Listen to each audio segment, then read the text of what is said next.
An employer like McDonald's, one of the richest companies in the world, one of the biggest companies in the world, employs over 100,000 workers in Australia. So many young people. There's actually a really special and important responsibility that this employer has to do the right thing. I just think it goes to demonstrate the character of this company, frankly, that they are, 5 years later, doing everything they possibly can to not pay workers what frankly was rightfully theirs, which is money for time worked. I actually think as a community, as an Australian community, we should just call out as not good enough. What are you so scared of? The presenting sponsor for Socially Democratic is Dunn Street. Dunn Street is a campaign agency that specialises in community organising. We only work with people who want to build power to make the world a better place. And if you want to create change in 2025, then hit us up at dunstreet.com.au. A special shout out to all of our Patreon members as well. And you can join our community for free or for as little as $1.50 a month. And you too can help support this podcast.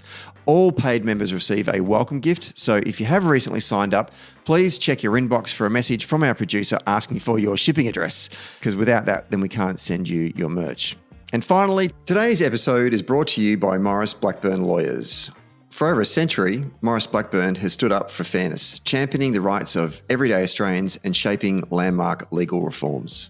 Today, they're harnessing new technologies to make justice more accessible, more efficient, and more responsive to the needs of modern Australia. All right, let's get on with today's episode. Okay, we're taping this one on a Wednesday afternoon on the lands of the Wurundjeri people. And joining me on the line, he is the Secretary of the South Australian Northern Territory Broken Hill branch of the Shop Distributive and Allied Employees Association, the SDA, my former union. It's the largest private sector union in the nation. And he joins us from the Adelaide offices. Josh Peake, welcome to Socially Democratic. G'day, Stephen. It's great to be on. Thank you for having me. We've been trying to get this episode for quite some time. You're a busy man. Honestly, I think I could get the Pope on quicker than you. What's been going on? It's been a very busy 2025. We've got lots of campaigns and, but I'm really glad to be here. It's great to talk to your listeners, particularly who I know show a great interest in the work of our union, and I'm looking forward to giving a bit of an update about some of the stuff that we've been up to. For those the uninitiated that don't know or unfamiliar with the SDA as a union, give us a bit of a background of what industries the union covers and the profile of your membership. Yeah, sure. So we look after and we represent retail, fast food and warehousing workers right across the country, and that obviously lends to having a particular type of membership.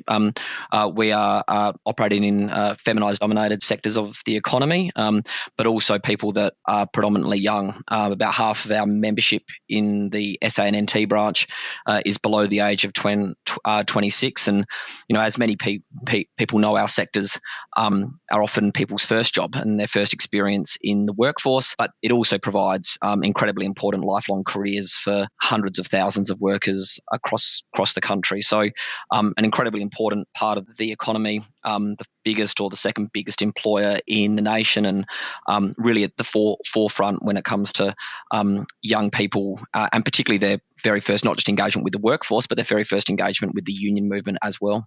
When I think about my first engagement with the workforce, it was, and it's going to speak to a period of time that no longer exists anymore. It was a Blockbuster video. That's where I joined the SDA.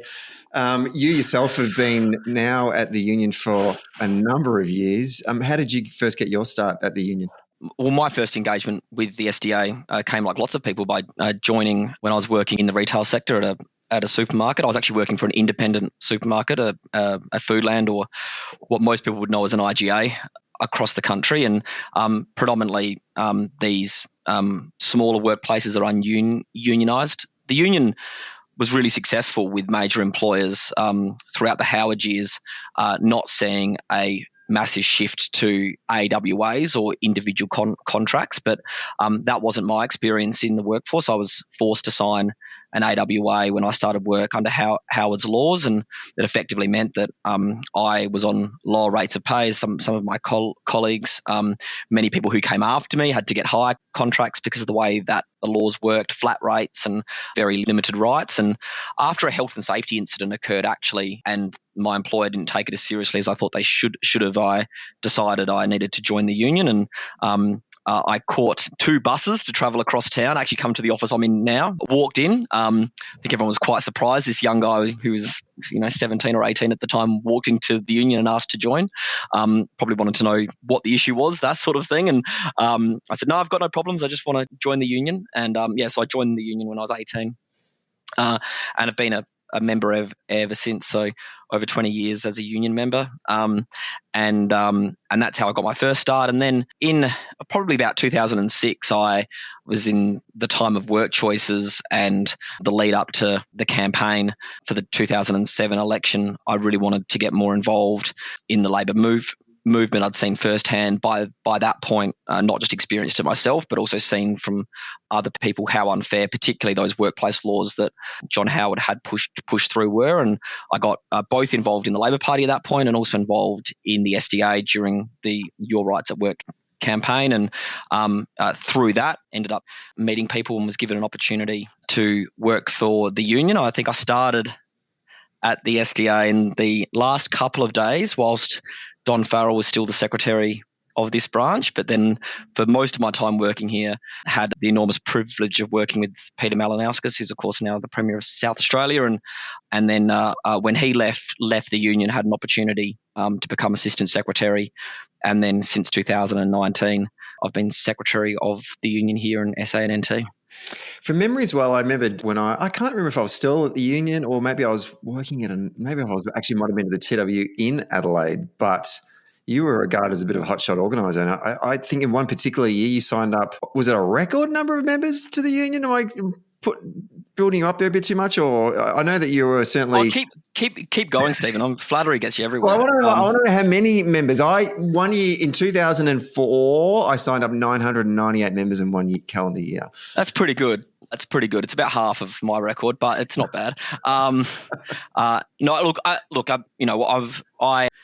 I did sign up quite a number of members when I first started at the union over that sort of 2009 to 2012 period. I think most might be something like 1,800. But what I'd say about that is that our sector is incredibly high turnover. And so, we do have a really strong focus on trying to make sure that as people come into our industry, that they are able to get the offer of union membership, to speak to someone about joining.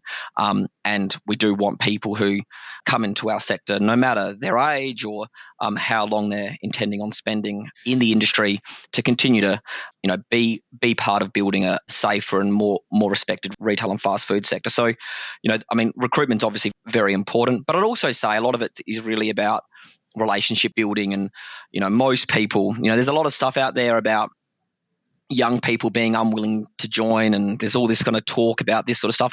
I've never believed it, and my experience of it has that it's never been true. I think the offer of union membership is fundamentally a really good one, and most people, when given the offer of membership face to face, do take it up. I mean, when you think about it, it's about standing together with your colleagues to protect yourself if there's ever any problems in your workforce, but also to make sure that you're helping improve the conditions of employment for the future. And most fair-minded people, when that proposition is put to them, do think it's a good idea and do continue to join. Our big challenge, our union's big challenge is it's a massive sector. It's a massive sector with lots of young people and a really high turnover rate. We really do everything we can to, through our delegates and our organisers, to be speaking to people about the value of membership, particularly when they first start. We know that young people who are early in their careers are the ones that are most likely to experience issues, and are also the people that won't know to speak up, won't know where to go to. And the role we play in educating young people about their rights early on in their career is so critically important in giving them the confidence to speak up and call something out when they know that if they know that those things that are happening to them aren't right or aren't fair. So yeah, it's a really important part of the work that we do here.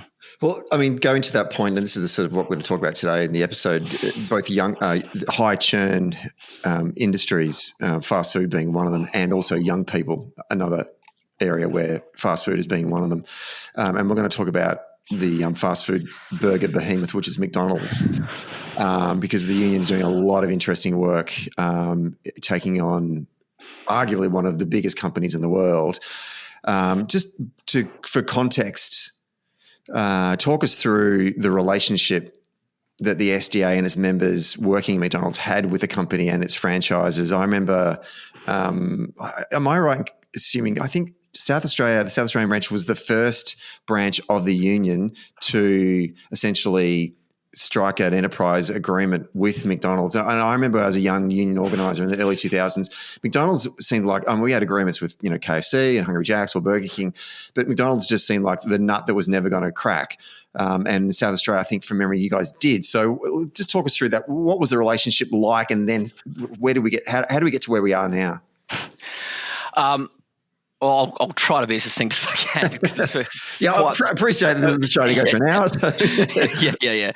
Well, look, we've obviously organised fast food workers in this country since fast food was introduced. And, I think obviously, whilst we talk about fast food and everyone knows it now, it's a big part of our economy. It's a big part of the way that we get food service and such a big part of people's daily lives. But, it really was only introduced into Australia in the 1970s. And actually from that point, the SDA in South Australia negotiated in those times what you would probably now best call enterprise awards, so sort of enterprise agreements, but they were deemed by the Commission still through the South Australian State Industrial Relations System. So the South Australian Union has always had a really strong focus on organising fast food workers, and we still do. We've got many thousands of members that work across the sector, with a real focus on protecting young people and educating young people about their rights, and that's always been the case. So we've had a McDonald's relationship, or indeed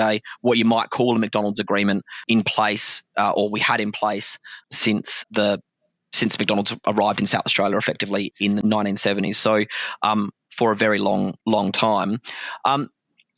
As enterprise bargaining was introduced, and we saw the award system shift and a progression towards the national system, that relationship evolved over a period of time, but effectively ultimately led to national enterprise agreements with McDonald's. And I think there weren't, and there still aren't, many places in the world that McDonald's voluntarily enter into negotiations or arrangements with trade unions. It's just something that doesn't really happen. The culture of that business is, I think, fundamentally Americanized. It's sort of the image of capitalist America in many ways, or certainly was one of the strongest ones prior to Amazon probably taking that crown. But so, fundamentally, it was unique in the world. There are some places particularly in Nordic countries where there are some relationships there, but it's certainly not the norm. And I think was really something that came out of the unique structure of Australia's industrial relations system from the 1970s onwards. But slowly we saw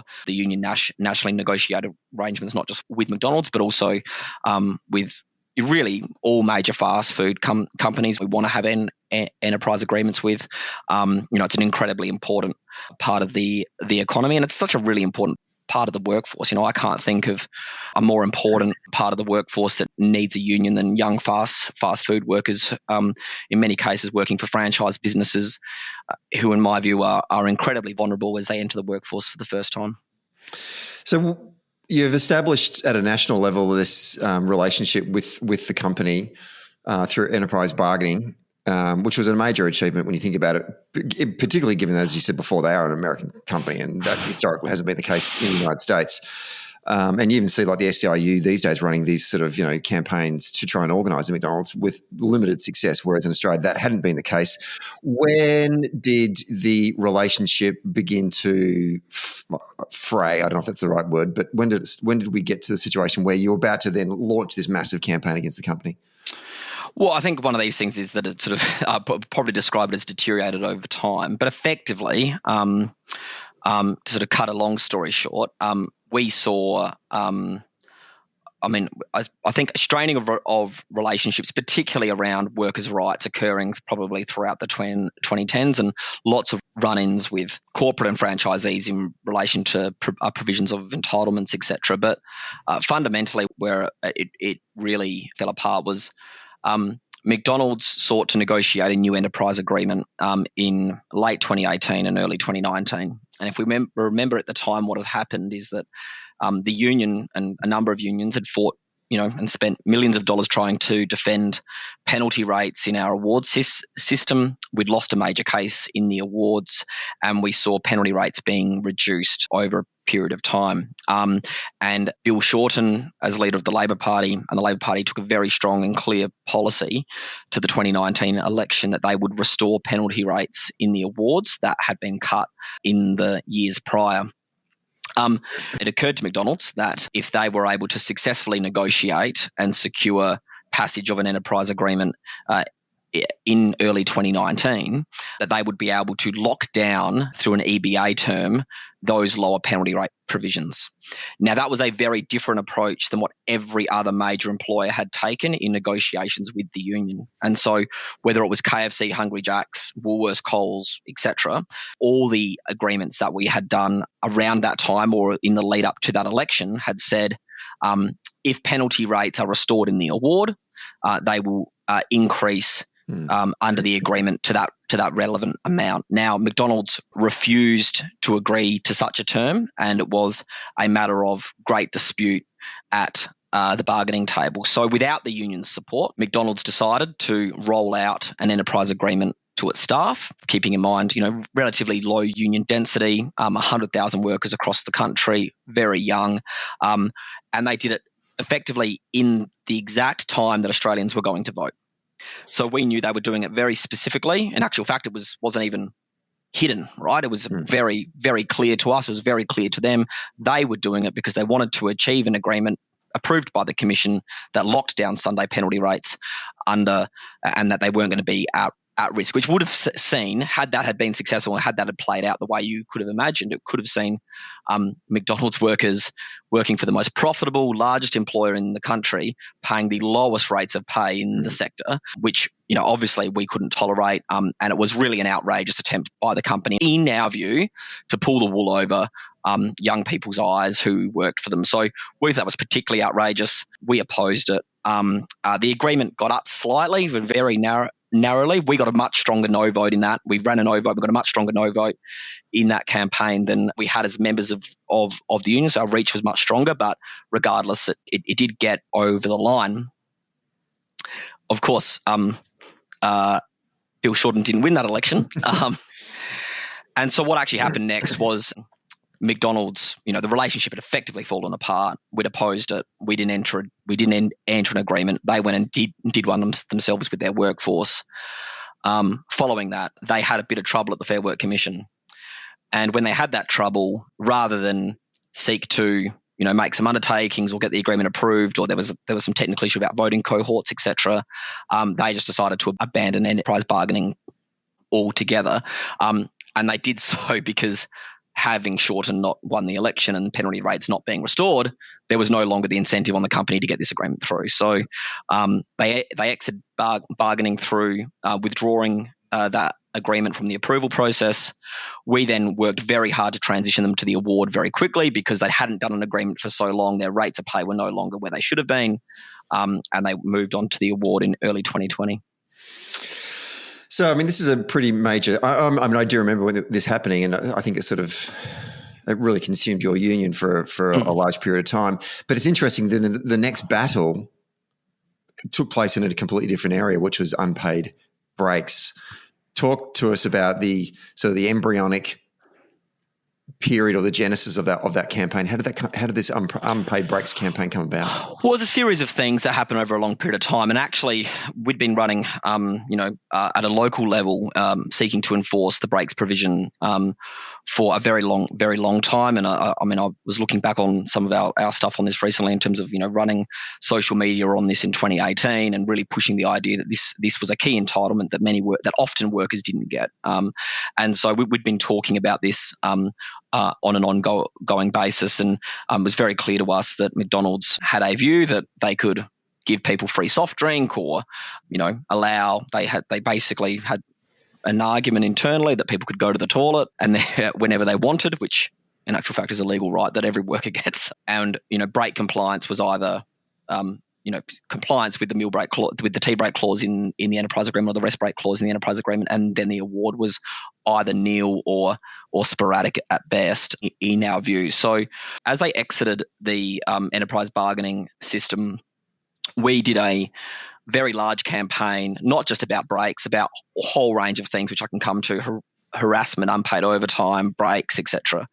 And we were running these campaigns because obviously we needed to make sure that workers in McDonald's were informed about what their rights are under the award system. We had mass stuff going on where workers were being pressured to go from part-time to casual because they didn't want to comply with the part-time provisions of the award. There were all sorts of things that were playing out in McDonald's. A big issue around sexual harassment and bullying and anti-union behaviour.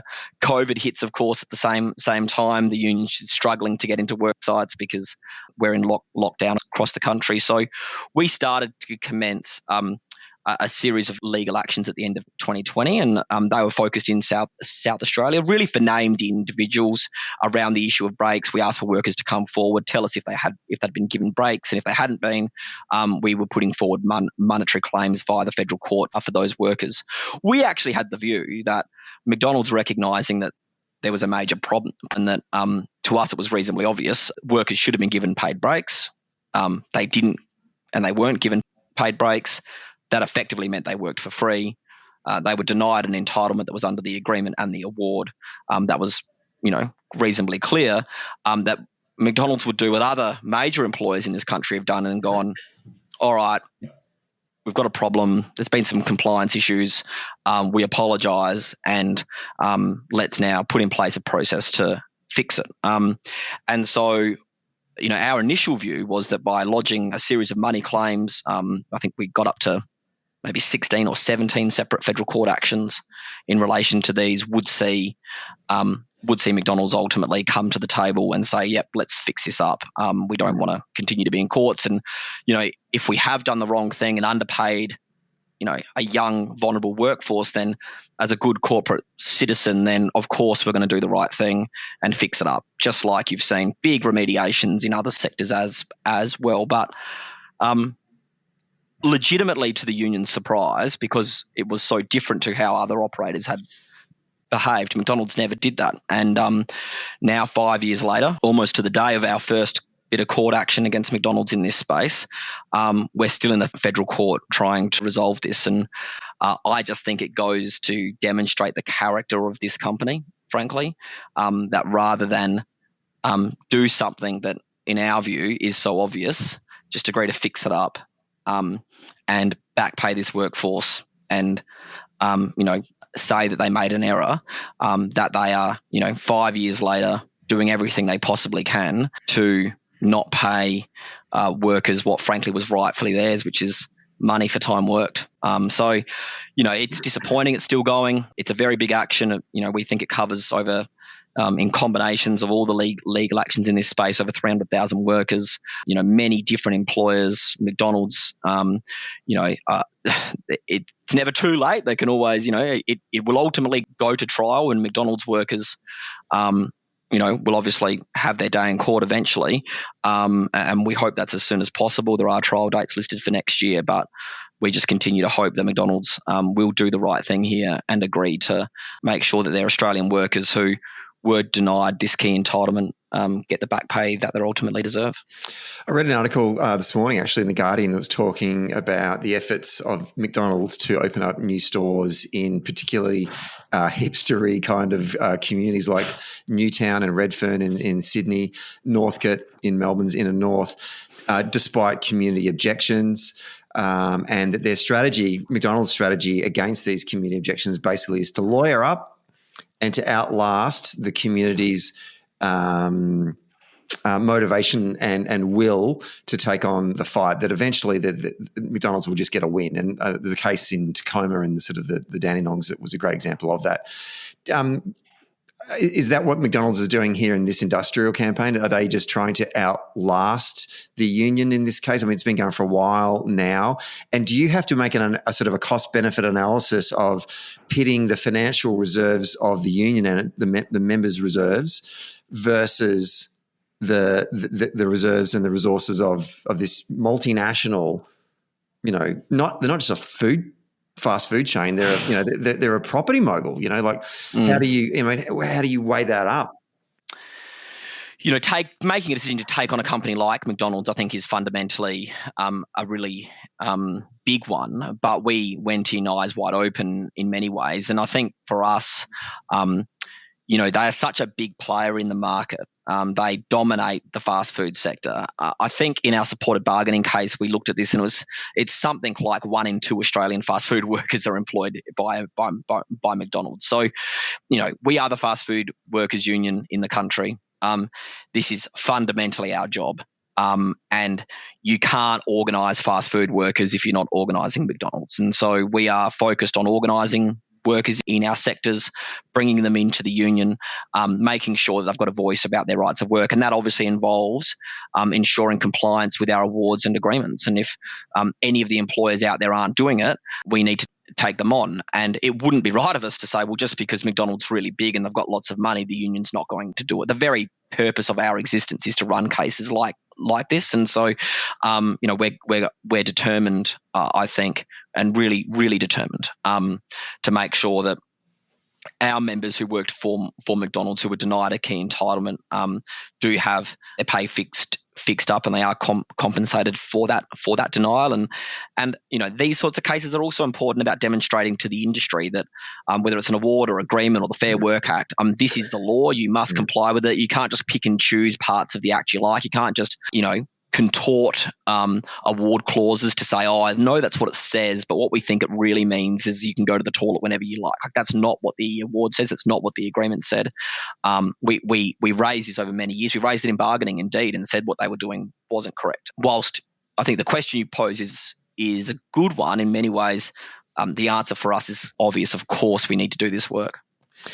You mentioned not just the overtime and not just the paid breaks campaign, but also talked about workplace bullying and harassment that you uncovered as well in this in your day-to-day organising of these workers.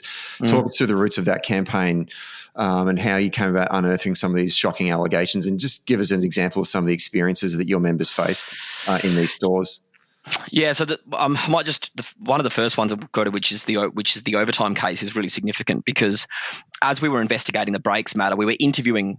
I think our team here in the South Australian branch, we did a lot of work, pulling together the evidence for the breaks case, really uncovered what we found at the time to be not just systematic denial of breaks, but systematic requirements on managers to work for free before and after shifts. And so they even had things like checklists that they called pre-work, pre-shift checklists. These were required for managers to complete, obviously according to the title of the checklist, pre their shift, and notes going around saying, "Oh, come in and have a free frappé whilst you complete your checklist." And we think something like 25,000 workers are involved in our class action that we've launched against McDonald's in relation to pre and post work for managers. That's making its way through the courts as well. The reason why it's so important that we fight it at McDonald's isn't just to get wage justice for those workers who we say were ripped off, but also to, again, try to change the culture in our sectors that, we're talking about low-paid workers here, not salaried employees in many cases. We're talking about low-paid wage workers. If you ask them to come to work, you got to pay them, and you got to pay them for every minute. And so, that's been a really important campaign. But early on, we really began to see a bit of a trend occurring, not just around bullying by managers towards young workers, but not giving people the right to have a voice, but also quite a lot of anti-union commentary coming from the leadership inside McDonald's stores, from franchisees down. And we actually it was quite amazing, really. We posted on a particular day a post about it, and one worker wrote on it and said, "You wouldn't know the half of it." And we contacted that worker. This is in relation to McDonald's Murray Bridge. And what we uncovered there was, I suppose in some ways awful, and not just some ways, well, it was absolutely awful. But what we also found was a group of workers that are just some of the strongest group of workers I've ever come across in my time at the union. They had been treated appallingly, bullied and harassed by a manager, but also a system. in that particular site over many years, and they'd begun to self-organise, and we sent our organisers in. We then started holding off sites. We had 20, 30 quite young people coming along to the pub to give us statements about this sort of systematic abuse that had happened to them, and how much, in our view, there'd been steps taken to cover it up or not take appropriate action against those that had been responsible. But, we're talking about things around, people being burnt and ambulances not being called. We're talking about, not just at this store, but at others, really sort of violent stuff around, threatening assault, but also stuff that was happening out the back that was just appalling.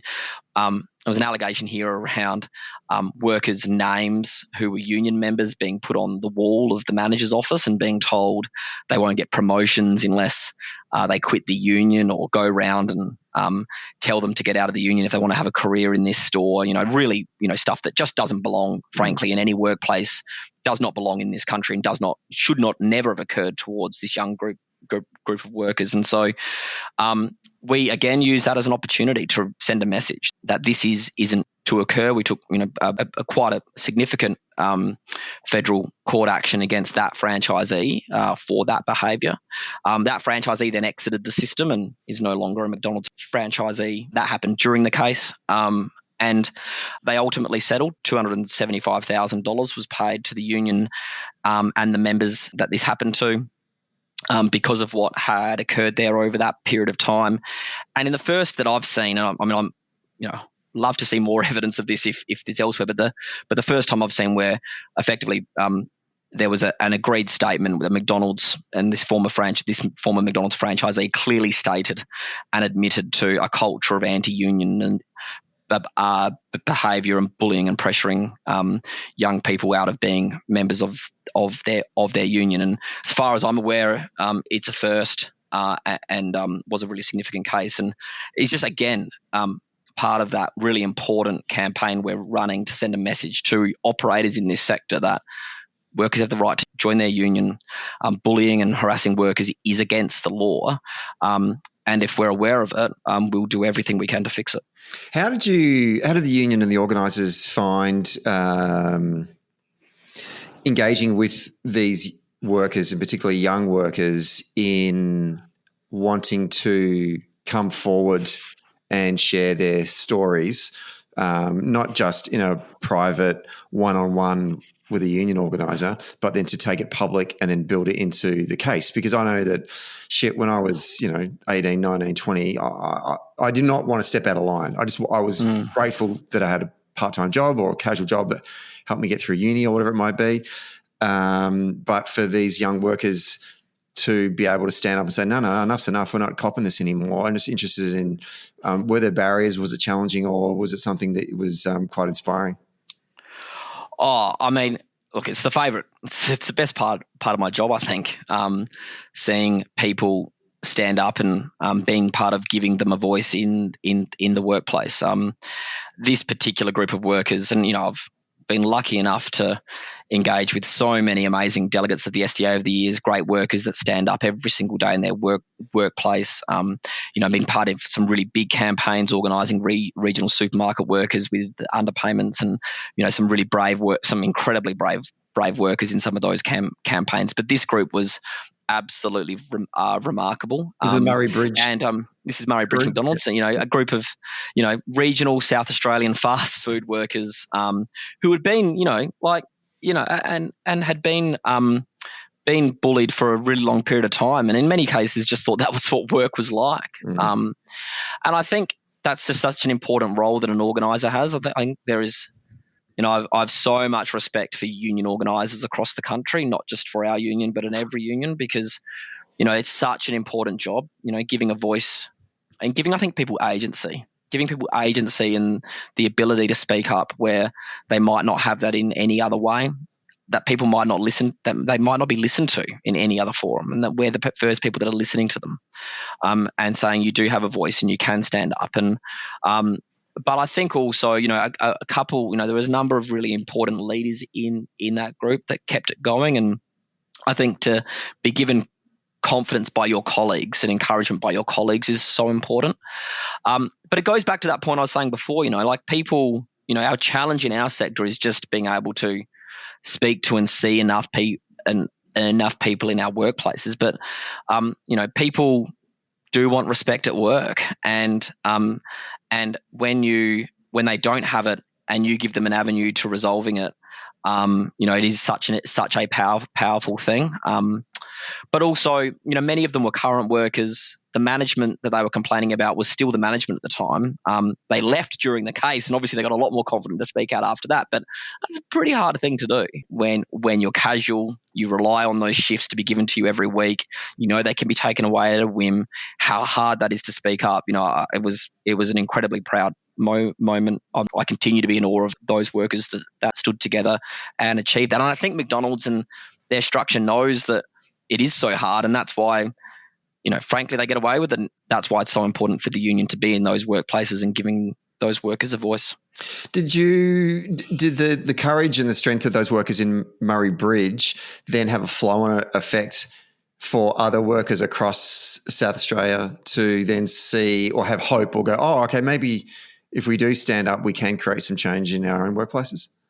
Yeah, look, we have a great set of McDonald's workers, and we've got more delegates in McDonald's stores, and that's a hard thing again, right? Like you're talking about unorganised workplaces where these guys know that McDonald's doesn't really want them to be union members, and so you've got a lot of people. We've got more McDonald's delegates now than we've ever had. Workers are really beginning to think about their rights and contacting the union on a regular basis. But I think we've tried to demonstrate, not just in McDonald's, but across our industries, that there is power in standing up. There is power in standing together. That people do have really strong rights. It's certainly working for us inside McDonald's. Again, a great, amazing set of delegates that we've got. That we'll talk about bargaining shortly, but are on our bargaining committee and are actually the people that are negotiating an enterprise agreement with McDonald's right now and prepared to sit there with the company and discuss their wages and conditions. So, yeah, we're really proud of our Macca's members, and I think it's just such a really important role the union plays in this sector is about educating young people, identifying leaders, bringing them through. And certainly these wins that we've been having with McDonald's have had a huge impact on showing this workforce that it really is worth getting involved. There are so many challenges about trying to organise in fast food. One of them obviously is high turnover, right? But access to those workers, the guys are flat out. Like it's not easy just to sort of wander into the back of a McDonald's store and then have a bit of a yarn with someone as opposed to like in like an aisle of Coles or Woolies. What lessons did you learn from an organising standpoint about how to connect with these workers and build relationships and start to actually build union power in those franchisees? Well, heaps of stuff. I think our organising efforts in McDonald's have done a lot in terms of to educate us around not just organising in those workplaces, but organising across our sectors more effectively. I think we were really clear, and we did this from the very start, did a lot of online work, but we never, ever thought it would supplant face-to-face organising, but it's a safe place for people to go to and to engage with the union, where they might not come across someone. The second thing is, and we still talk about this, like we have stores that we know there's cultures where, in our view, the employer's done a good job from telling people not to engage with the union, or at least giving an impression that being a union member or speaking to the union isn't something that is supported in that particular workplace. You just have to never give up, and that is just keep going back. These things are never resolved. Cultures are never improved. You never get breakthroughs if you stop frequenting a site or stop engaging with the workforce. And so persistence, I think, has always been something that the union's been very good at in various ways, but really applying that level of persistence in difficult sites. And, for an organiser, and I've talked about how I think important organisers are and how much respect I have for them, not many people like to go into workplaces where you clearly feel like you're unwelcome, right? Like not many people like to get put in that uncomfortable situation. And so, but you do get breakthroughs, and there's so many amazing examples through organising these workplaces, McDonald's, but others as well, where you might go in 10, 20 times, and then eventually you find out that thing you need to find out. Yeah. You find that bit of information about what's really going on. You find the key future activist that actually goes, no, I want to be a member of the union, or I want to help you organise this workplace. So I think the key lesson is using various tools to engage, lots of surveys, lots of data gathering, making sure that we're asking our members their views and asking members their experience, and non-members as well for that matter. The SDA is the union for McDonald's workers, and we're going to continue to visit those workplaces and seek to give those workers a voice. An old mantra from my old student politics days: persistence beats resistance, and that was I think that's right. Targeted at the hard left because they were called resistance. Enterprise bargaining. You said at the top of the show that obviously McDonald's hasn't participated won't bargain with the union at an enterprise level since 2019. So talk us through what's the union's approach now to try and get the company back to the bargaining table? Yeah, so McDonald's is the largest employer, if you count them as an employer and all their franchisees in the country, that does not have an agreement with its workforce. And every other major fast food chain does, or at least most other fast food chains do. And so we think fundamentally, and we've been continuing to say this, that McDonald's should return to the bargaining table, negotiate with the union and its workforce to give its workers a voice over their wages and conditions. And of course, that's the union's position. It's always been the union's position, and it will continue to be the union's position. But what changed pretty much through the period of the Abbott, Turnbull, Morrison governments, that enterprise bargaining in this country, it was under enormous strain. More work, more employers were exiting the system, less workers were covered by enterprise bargaining throughout that period.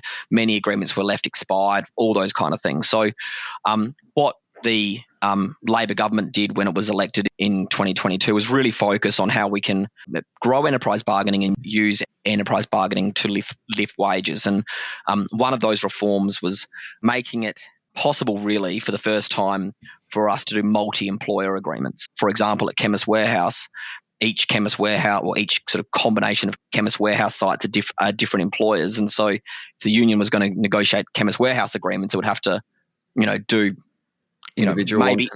maybe hundreds of them, right? Yeah. And so we're doing a campaign at Chemist Warehouse now to say, well, this is an obvious employer that should be under a multi-employer agreement, and let's bring them into that, and that's being heard by the Fair Work Commission now. And we saw an opportunity in these new laws to bring McDonald's back to the bargaining table, which was to use the supported bargaining stream. And the supported bargaining stream is basically saying, well, where do we have like a group of workers who are low paid and don't have access to enterprise bargaining and are unlikely to access it without the Fair Work Commission's support? And so the union last year asked McDonald's again to return to the bargaining table, and McDonald's did not agree to doing that. And so we lodged in South Australia a supported bargaining application, which was to say to all the McDonald's franchisees in South Australia that you clearly all share a common interest, you're a similar operation to each other, and that the workers are low paid and they're going to struggle, due to those things we've talked about McDonald's workers, young, high turnover. They're going to struggle to access enterprise bargaining without the Fair Work Commission's support. And so we lodged this application, and it was heard by the Fair Work Commission in a full bench, led by the president, actually. And McDonald's threw everything at it, including legitimately getting up on the stand, franchisees, to say that their businesses were not similar to each other.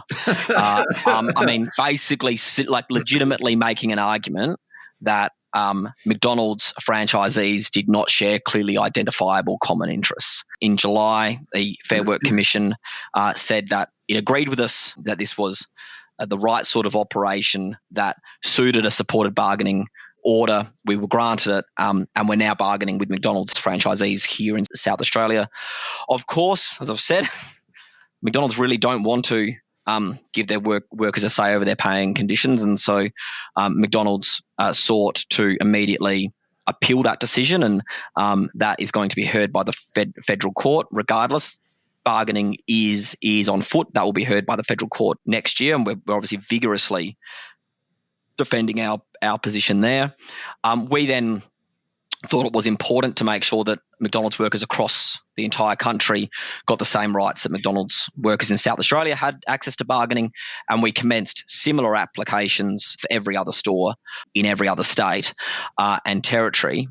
What then happened is McDonald's, again, really don't want to negotiate with their workforce for some reason, even though every other major employer in this country does, and sought to seek a stay on those proceedings continuing whilst the federal court matter was being heard. The Fair Work Commission has now ruled in our favour in relation to that stay and said quite clearly, it would be not right to deny workers who may have the access to bargaining the right to be able to pursue that whilst there's a separate set of court actions occurring. But I mean, look, we've said to McDonald's quite clearly, you can change here, right? You can be a good player and you can sit down with us and negotiate an enterprise agreement. This is an opportunity to make that change. You should and you could back pay your workers in breaks action, back pay your managers for the other action. You can sit down with the union and negotiate an enterprise agreement, which we've got with every other major retailer and fast food company in the country. Like that, you don't have to be like this. We really hope that there is a culture change at McDonald's because that's actually what it's going to take. I'm very confident we're going to get an enterprise agreement, but it's really important, I think, that McDonald's does have a look at itself and goes, well, what kind of employer do we want to be? And really take that. I think it's actually also like Australians have the right to expect that an employer like McDonald's, one of the richest companies in the world, one of the biggest companies in the world, employs over 100,000 workers through themselves and their franchisee network. So many young people. Like, there's actually a really special and important responsibility that this employer has to do the right thing. And they can do it. It is ultimately a choice to not do it. There are American companies that operate in Australia that do behave differently here, and McDonald's could do that. I mean, I actually think they should negotiate with their workers across the world and give their workers wherever they are, whether it's in the United States or Europe or South America or Asia, a say over paying conditions there as well. But I actually think as a community, as an Australian community, we should just call out as not good enough. What are you so scared of?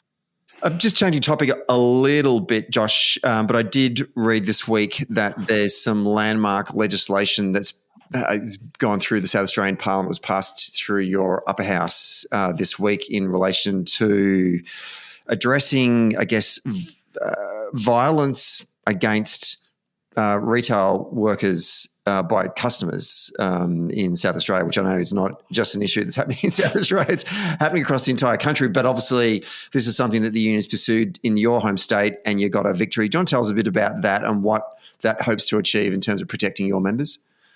Yeah, I mean, really significant actually. Earlier this week, the Legislative Council in South Australia passed the Workplace Protection Orders Bill, which is pleasing. It'll be now going to the House of Assembly and will hopefully be on the statute books within the coming weeks here. We'll be the first state in the country to pass such legislation, the second jurisdiction after the ACT. And what it's basically about is giving retail stores, but any kind of workplaces that have interactions with the public, the ability to ban people from coming back to those workplaces that have caused harm, have caused property damage, have threatened or harassed workers, and there's an expectation that it's likely to continue in the future. And the reason why we've been pursuing this, not just in SA, but right across the country, is that our trespass laws just aren't strong enough.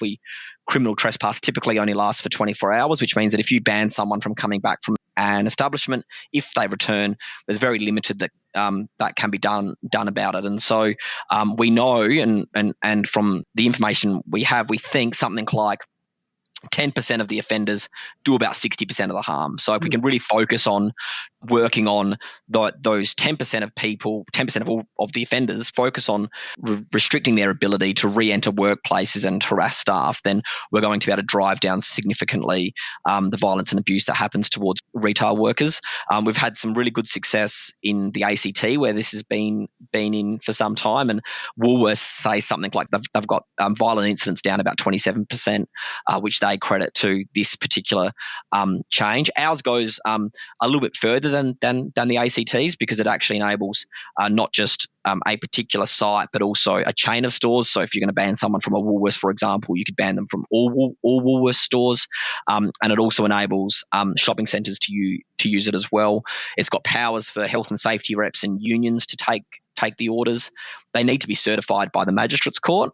So there is a protection there to make sure they're not being, lodged against people who they shouldn't be lodged against or for discriminatory reasons, for example. But they've been very successful, and we think will make a really big difference in particularly those repeat offenders, and that's what this is targeted at. And we know from speaking to our members, violence and abuse happens on a daily basis, but there are some people who they know when they're walking into the store, this person's going to cause a scene, I'm going to get abused, something's going to happen, this is a problem, and surely we should have the right to ban those people from coming back.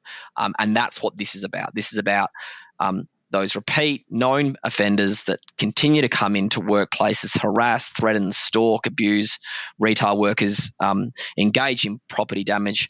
We should have the ability to say they're not permitted to come back. We're really pleased that we're going to be the first state in the country to pass these laws. They're going to be the strongest laws. Look, I just would love every jurisdiction to follow suit. Frankly, for me, it's a no-brainer. Why wouldn't we want to give retail workers, their employers, the power to ban people that are seeking to do harm?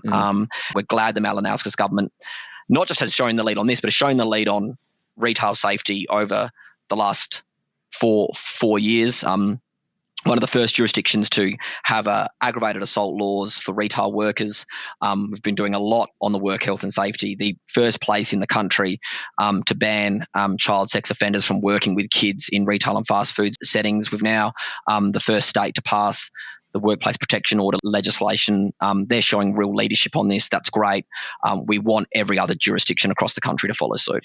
Particularly, you'd imagine where we have Labor governments here in Victoria, New South Wales, and in WA as well. And also, the issue, I know it's certainly an issue here in Victoria, but I'm sure it's across the country as well. Obviously, crime, particularly in the outer suburbs, is going to be a hot button issue. We've got an election next year in Victoria. Retail, as you said, it's one of the largest industries in the country, and those target voters. It's good politics. The people that are working in retail are the people that we need to win over in those outer suburbs of Melbourne and all our capital cities. And if we've got governments that are seen to being addressing this issue of crime, this is a great example of doing practical solutions. And I'd like to think that certainly in my home state of Victoria that they get a move on and follow the Malinowskis government. And fundamentally, it's actually a Labor thing to do. Yeah. If Labor governments don't exist to keep workers safe, what do they exist for, right? The purpose of the Labor Party is to look after the wages and working conditions and living conditions of working people. That's what they're here to do. And that extends to workplace health and safety, safety in their workplace, safety in their community. These are Labor values, and they should be legislated in every Labor jurisdiction. We think we'll get them in the non-Labor jurisdictions too, but it's a Labor value to take every measure possible to keep workers safe, particularly vulnerable workers. And this is the other thing that people, I think sometimes forget who aren't in these kind of jobs. It's not just the retail sector. It's obviously more than that, but there is an open invitation to any unknown person to enter the workplace of these workers, right? Now, in many places that's not the case. You go to work, you are sealed off from the public, and you've got a visitor book you've got to sign in, or you've got a pass, you've got to get through a security guard, or that kind of. Retail's different. Anybody can come in. We don't know who they are. You've got no idea, what they might seek to do. Now, obviously, most customers are great. They seek to do the right thing. They look after the staff they're dealing with. They respect the fact that this is a workplace. But shops are workplaces that real people go to every single day, and those workers have the right to be safe, but to also feel safe, and not to feel like any moment something's going to happen. And whether it's the union movement or the Labor Party, we should be doing everything we can to make sure that those workers are safe in the workplaces that they go to every single day. Now, it would be remiss of me if I didn't let you give the union a plug, because we've got plenty of people that listen to the show that are young people, and I'm sure they are working in industries like retail or fast food. And if they're not a member of the SDA, how do they go about joining that fine institution that is the union? Very easy. Join.sda.au. Join via that form to any branch in the country. You can do it in a couple of minutes. We've proudly, in my state this year, for 135 years, represented retail workers and warehouse workers and fast food workers in this country.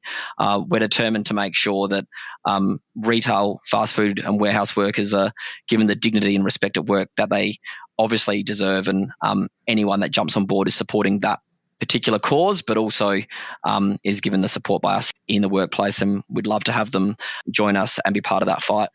And you don't have to do what Josh had to do as a young man and walk 400 kilometres to the Kent Town office to join the union. You can do it online. That's right. Much easier today. Great to talk to you again. The South Australian branch has always been a standout branch of the SDA, but also a union that stands out amongst others in terms of modernising the way it campaigns and organises. And that's why it is the largest private sector union in the country. Josh Peake, thank you very much for your time today, and good luck with all the campaigns you've got going on, not just in Macca's, but across the various industries that you represent. No worries, Stephen. Thank you so much for having me on, and I'm glad we finally found the time to do it. Indeed. Hey, Social Democrats. Thanks for listening. Today's episode was hosted by myself, Stephen Donnelly, and produced by Grace Eyre. If you like the show, please rate us and review us wherever you get your podcasts. And if you really like the show, then join our Patreon community for early and ad-free access to each episode. We regularly take questions and comments from our Patreon members, so get in there if you want to have your say. And finally, get all the latest updates and bonus content by following Socially Democratic on our social media channels. The links are in our show notes. See you next Friday.